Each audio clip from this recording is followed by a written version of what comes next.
జగన్మోహన్ రెడ్డి భుజంపై తుపాకీ పెట్టి ఆంధ్రప్రదేశ్లో తెలుగుదేశం పార్టీని నాశనం చేయాలని బీజేపీ పథకం పన్నిందా? బీజేపీ పథకం పారలేదా అంటే అవుననే సమాధానం ఇస్తున్నారు కొంతమంది రాజకీయ విశ్లేషకులు. ఇక ఇదే అంశానికి సంబంధించి మనతో మాట్లాడేందుకు ప్రముఖ రాజకీయ విశ్లేషకులు కృష్ణకుమారి గారు మనతో ఉన్నారు. మేడంతో మాట్లాడు. మేడం నమస్తే. మేడం, జగన్మోహన్ రెడ్డి భుజం మీద తుపాకీ పెట్టి ఆంధ్రప్రదేశ్లో అసలు తెలుగుదేశం పార్టీ లేకుండా చేయాలని బీజేపీ పథకం పారింది, బీజేపీ పథకం పన్నింది అని, ఆ పథకం విఫలమైంది అంటూ కూడా ఇప్పుడు సోషల్ మీడియాలో ఒక వార్త చక్కర్లు కొడుతూ ఉంది. ఏంటి మేడం, అసలు ఆ పథకం ఎందుకు పారలేదు ఆంధ్రప్రదేశ్లో అంటే ఏం చెప్తారు? అసలు మనం చంద్రబాబు నాయుడిని అరెస్ట్ చేసినప్పుడే మనం ఈ మాట మాట్లాడుకున్నాం. జగన్ భుజం మీద తుపాకీ పెట్టి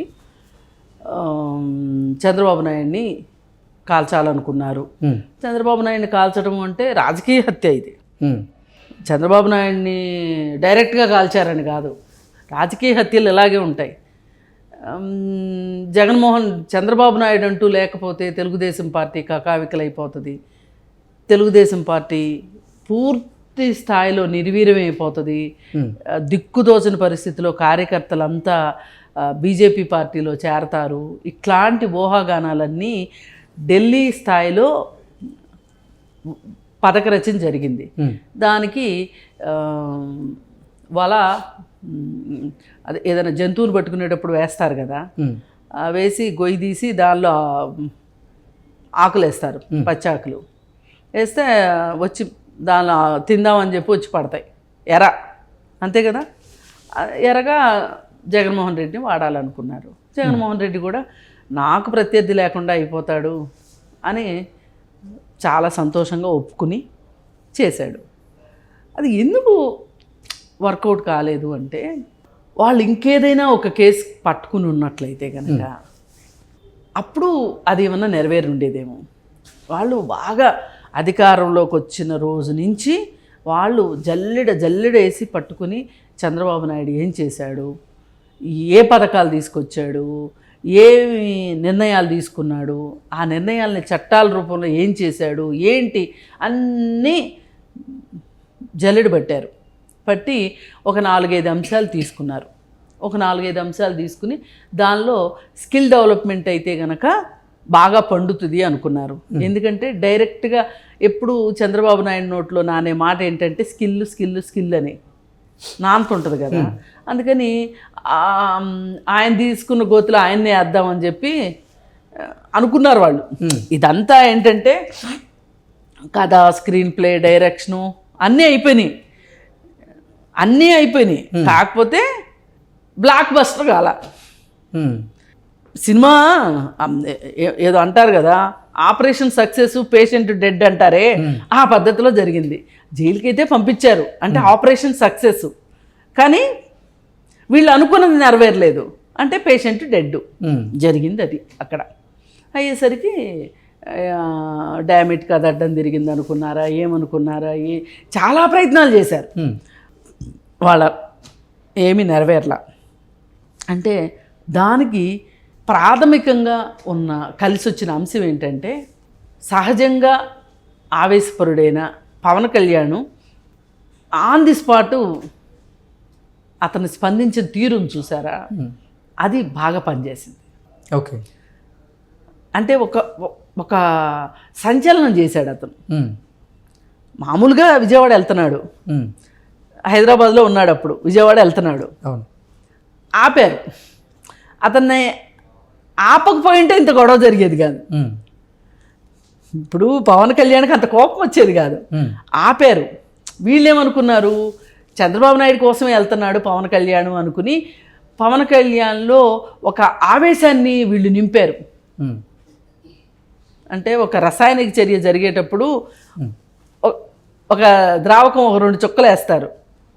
ఇదంతా ఒక ఎత్తు, అప్పటిదాకా ప్రిపేర్ చేసి పెట్టినవన్నీ ఒక ఎత్తు, ఆ 2 చుక్కలు ఒక ఎత్తు. దాన్ని కెటలిస్ట్ అంటారు, ఉత్ప్రేరకం. వీళ్ళు ఆపడమే ఉత్ప్రేరకంలా పనిచేసింది పవన్ కళ్యాణ్కి. మనోడు లేస్తే మనిషి కాదు కదా, విజృంభించేశాడు.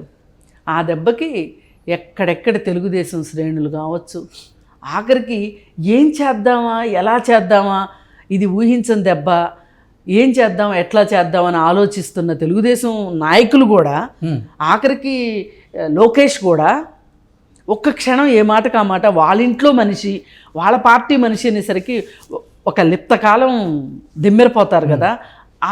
ఆ పరిస్థితిలో వాళ్ళు ఉన్న సందర్భంలో పవన్ కళ్యాణ్ చేసింది బాగా పనికొచ్చింది.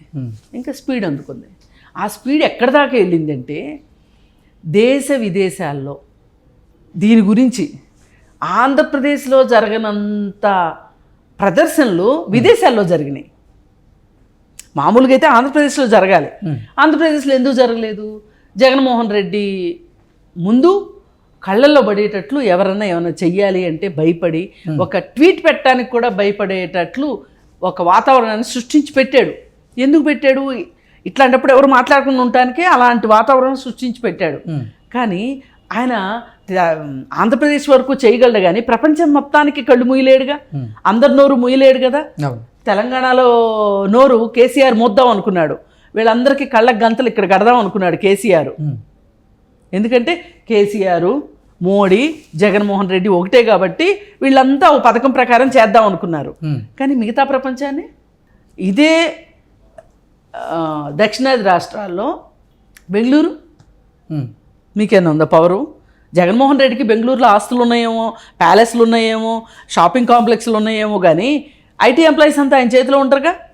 మరి మెడ్రాస్లో కూడా జరిగినాయి, తమిళనాడులో కూడా. వీళ్ళు ఊహించింది ఇది, ఈ పరిణామం. ఈ ఊహించిన పరిణామానికి అందుకే వీళ్ళు అనుకున్నది పార్ల. వీళ్ళు ఎన్నో ఎత్తులు వేశారు, ఆ ఎత్తులు పారకపోగా నష్టం లాభం జరగకపోగా నష్టం జరిగింది. ఎవరైనా ఏం చేస్తారంటే ఒక వ్యాపారం చేసేటప్పుడు లాభం రాకపోయినా పర్వాలేదు, నష్టం రావద్దు అనుకుంటారు కదా. కానీ దీంట్లో లాభం రాలేదు సరిగదా, నష్టం వచ్చింది వీళ్ళకి. ఆ నష్టం ఏ స్థాయిలో వచ్చింది అంటే చంద్రబాబు నాయుడు కూడా తన గురించి తను ఏ రోజు అంత అంచనా వేసుకున్నాడో లేదు. నేను అది కట్టా, ఇది కట్టా, అది చేసా, ఆ కాలువ దవ్వా, ఈ కాలువ బుడ్చా, కలవర్ట్లు కట్టా, ఇది చేసా అని చంద్రబాబు నాయుడు అనుకుంటాడు, చెప్తుంటాడు అందరితోటి. అసలు ఇక చెప్పక్కర్లా చంద్రబాబు నాయుడు చెప్తే ఇంక ఓవర్ డోస్ అయింది. ఆయన మాట్లాడకుండా ఆయన మౌనంగా ఉంటే మంచిది. మొత్తం వాళ్ళ ప్రత్యర్థులే చెప్పించేశారు. ఈయన రికార్డులన్నీ వాళ్ళు వేసేశారు. ఇంక ఈయన రికార్డులు వేసుకోక్కర్లా. ఓకే, ప్రపంచం అంతా. ఒక ఆయన వీల్ చైర్లో వచ్చాడు అమెరికాలో ఒక మీటింగ్కి. ఎక్కడన్నా విన్నామా? నిజంగా అంత అవసరం ఆయనకి, అమెరికాలో ఉన్న ఆయనకి? ఎందుకంటే ఆయన జీవిత చర్మాంకంలో ఆయన గవర్నమెంట్ ఎంప్లాయీగా ఉండి ఆయన జీవితం మొత్తం సంపాదించిన డబ్బులు వాళ్ళ అబ్బాయి ఒక సాఫ్ట్వేర్ ఇంజనీర్ అయ్యి 5 సంవత్సరాలు సంపాదించాడంట. ఆయన కొడుకు దగ్గర విశ్రాంతి తీసుకున్నాడు. ఆయనకి ఏదో పారాలసిస్ ఏదో వచ్చింది. వీల్ చైర్లో వచ్చాడు మీటింగ్కి, వచ్చి మాట్లాడాడు. సగౌరవంగా ఒక గవర్నమెంట్ ఎంప్లాయీ లంచాలు తీసుకోకుండా ఉంటే వాళ్ళ జీవితం మొత్తం సంపాదించిన డబ్బులు ఒక సాఫ్ట్వేర్ ఇంజనీరు ఏ అవినీతి చేయకుండా 5 సంవత్సరాలు సంపాదించగలడు. ఇది ఓపెన్ ఛాలెంజ్. అందుకు ఆయన నేను అవినీతి చేయలే, నా కొడుక్కి అవినీతి చేయాల్సిన అవసరం పడలా, మేము గౌరవప్రదంగా తలెత్తుకుని బతుకుతున్నామంటే కారణం చంద్రబాబు నాయుడు అని మాట్లాడాడు ఆయన. ఇది గొప్ప విషయం కదా. ఈ సంఘటన జరగకపోతే ఇట్లాంటి మాటలు వెలుగులోకి వచ్చాయా? వచ్చాయి కాదు. అలాంటి కుటుంబాలు ఎన్నో, ఎన్ని కుటుంబాలు, అలాంటి కుటుంబాలు.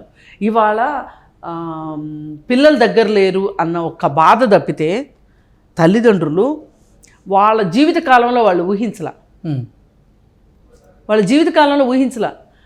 ముసలోళ్ళ దగ్గర అంటే వాళ్ళ దగ్గర ఉండకూడదని కాదు నా ఉద్దేశం. స్మార్ట్ ఫోన్లు, ఐఫోన్లు వాడుతున్న ముసలోళ్ళు ఉన్నారు, కార్లు వాడుతున్నారు. వాళ్ళ జీవితంలో వాళ్ళైతే ఊహించుంటారు. ఊరికి ఒక కారు ఉండేది ఒకప్పుడు, నా చిన్నప్పుడు. కారు ఉంటే చాలా గొప్ప విషయం. ఆ ఊర్లో ఎవరికి అనారోగ్యం వచ్చినా ఆ కారే పిలిపించుకుని హాస్పిటల్కి వెళ్ళేవాళ్ళు. అంటే అలాంటిది ఇవాళ ప్రతి ఇంటి ముందు సాఫ్ట్వేర్ ఉన్న ప్రతి ఇంటి ముందు ఒక కారు ఉంటుంది కదా. మరి ఇవన్నీ అసలు వెలుగులోకి వచ్చినాయి అంటే వీళ్ళు చంద్రబాబు నాయుడు మీద పెట్టిన కేసు వల్ల ఇవన్నీ బయటకు వచ్చినాయి. ఓకే, ఇంకా ఒక పెద్ద విషయం ఏంటంటే కేసీఆర్ వాళ్ళు ఇతని మీద అవాకులు చవాకులు పేలినందుకు గాను చంద్రబాబు నాయుడు మీద జగన్ కోసము మోడీ కోసం పేలిన ప్రేలాపల్లకి వాళ్ళు ఒక రకంగా అధికారాన్నే కోల్పోయారు. ఆ తర్వాత వచ్చిన ఎలక్షన్స్లో బాగా గట్టిగా బుద్ధి చెప్పారు. అదేమంటే చాలామంది ఏమంటున్నారంటే హైదరాబాద్లో గెలవలేదు కదా, మరి హైదరాబాద్లో కేసీఆర్ గెలిచాడు కదా, అసలు హైదరాబాద్లో అంతా ఉంది సీమాంధ్ర వాళ్ళు కదా, సీమాంధ్ర ఓట్లు ఎక్కడ వేయించుకోగలిగారు మీరు అని. ఇదే అసలు తప్పులో కాలేసే మాట. అంటే సీమాంధ్రలో హైదరాబాద్లో సీమాంధ్రలో ఒక్కళ్ళే లేరు. తెలంగాణ ప్రాంతం నుంచి చాలామంది హైదరాబాద్ వచ్చి బతుకుతున్న వాళ్ళు ఉన్నారు, ఉంటున్న వాళ్ళు ఉన్నారు. ఈ చుట్టుపక్కల హైదరాబాదు చుట్టుపక్కల జిల్లాల్లో వాళ్ళతో అవతల జిల్లాల్లో ఉన్న వాళ్ళు చాలామంది వచ్చి ఇక్కడ వచ్చి రియల్ ఎస్టేట్ చేసుకోవడం, చిన్న చిన్న వ్యాపారాలు చేసుకోవడం, సిమెంటు, ఇటక, కంకరు ఇట్లాంటి వ్యాపారాలు, నిర్మాణ సామాగ్రికి సంబంధించిన సిమెంట్ షాపుల దగ్గర నుంచి నడుపుతున్న వాళ్ళు చాలామంది ఉన్నారు. వాళ్ళందరూ ఏమనుకున్నారంటే తప్పు ఒప్పో మనకెందుకు, కేసీఆర్ వల్ల మనం బాగానే ఉన్నాం, హైదరాబాద్ మరి బాగా డెవలప్ చేశారు కదా, హైదరాబాదు ఈ చుట్టుపక్కల దాటి ఒక 20 కిలోమీటర్లు వెళ్తే రోడ్లు లేవు, అది వేరే విషయం. అక్కడ రోడ్లు అయితే నాకెందుకు, నేనున్న ప్రాంతంలో రోడ్లు ఉన్నాయా లేదా, నా బిజినెస్ నాకు జరుగుతుందా లేదా, నా కడుపులో చల్లగా ఉందా లేదా అని చూసుకున్నారు. చూసుకుని ఏమనుకున్నారు, ఇక్కడ మేము మట్టుకు ఇదంతా కేసీఆర్ వల్లే జరుగుతుంది ఇదంతా అని అనుకుని వాళ్ళు కేసీఆర్ని గెలిపించుకున్నారు. కానీ మిగతా రాష్ట్రం అంతా ఏమైంది, ఖమ్మం, వరంగల్, వికారాబాద్ అటు సైడు, మెదక్లో సీమాంధ్ర వాళ్ళు ఉన్నారు. వాళ్ళందరూ కలిసి బాగా గట్టిగా వేశారు కదా దెబ్బ. ఇది చాలనట్టు సిబిఎన్ కన్సర్ట్ అని పెట్టారు గచ్చిబౌలిలో. నాకు తెలిసి ఒక రాజకీయ నాయకుడికి అంత అపురూపమైన విషయం అయితే జరగల, ఎవరికి జరగల. ఈవెన్ గట్టిగా మాట్లాడుకుంటే జవహర్లాల్ నెహ్రూ, ఇందిరాగాంధీకి కూడా జరగల. వాళ్ళ రాజకీయ సభలకు జనాలు వచ్చేవాళ్ళేమో, కానీ ఒక వర్గంగా సాఫ్ట్వేర్ వర్గంగా వీళ్ళు ఒక సిబిఎన్స్ గ్రాటిట్యూడ్ అని సాఫ్ట్వేర్ ఎంప్లాయీసే పెట్టి వాళ్ళే డిజైన్ చేసుకుని వాళ్ళే కర్త కర్మ క్రియ కింద చేశారు అంటే అది చేశారు అంటే ఇంత ఎవరికి జరగల. అంటే చనిపోయాక ఎవరి గురించి అన్న గొప్పలు చెప్పుకుంటారేమో, బతికుండగా మట్టుకు వాళ్ళ జీవిత కాలంలో చంద్రబాబు నాయుడు చూస్తాడని అనుకోలే. ఇవన్నీ జరిగింది ఎందుకు వల్ల అంటే ఆ ఒక్క అరెస్ట్ వల్ల. ఓకే, ఆ డామిట్ కథ అడ్డం తిరిగిన దానివల్ల చంద్రబాబు నాయుడు కూడా నేనేం చేశాను, తన రాజకీయ ప్రస్థానంలో ఏం చేసిన దాని ఫలితం ఇలా కనిపించింది అని 52 రోజులు జైల్లో ఉన్నది పూర్తిగా మర్చిపోయి ఆయన జైలు జీవితం అప్పుడేదో దోమలు గుట్టినాయనో లేకపోతే ఇంకోటో మాట్లాడిన మాటలు ఇప్పుడు మాట్లాడట్లే. ఆయన అంతకి 1000 రెట్లు ఆయనకి ఒక గ్రాటిట్యూడ్ ప్రజల దగ్గర నుంచి దొరికింది. అది చాలా ఒక రాజకీయ నాయకుడికి. ఓకే, అది చేసి పెట్టారు వీళ్ళే. చక్కగా హారతి పళ్ళెంలో తీసుకెళ్ళి చంద్రబాబు నాయుడికి గిఫ్ట్గా ఇచ్చారు వీళ్ళంతా. ఇది అసలు రిటర్న్ గిఫ్ట్ అంటే. ఓకే, అర్థమైందిగా మీకు. ఇప్పుడు వీళ్ళు ఆయన ఏదో చేద్దాం అనుకుంటే వాళ్ళు ఆయనకి గిఫ్ట్ ఇచ్చారు. ఇది okay madam, thank you so much.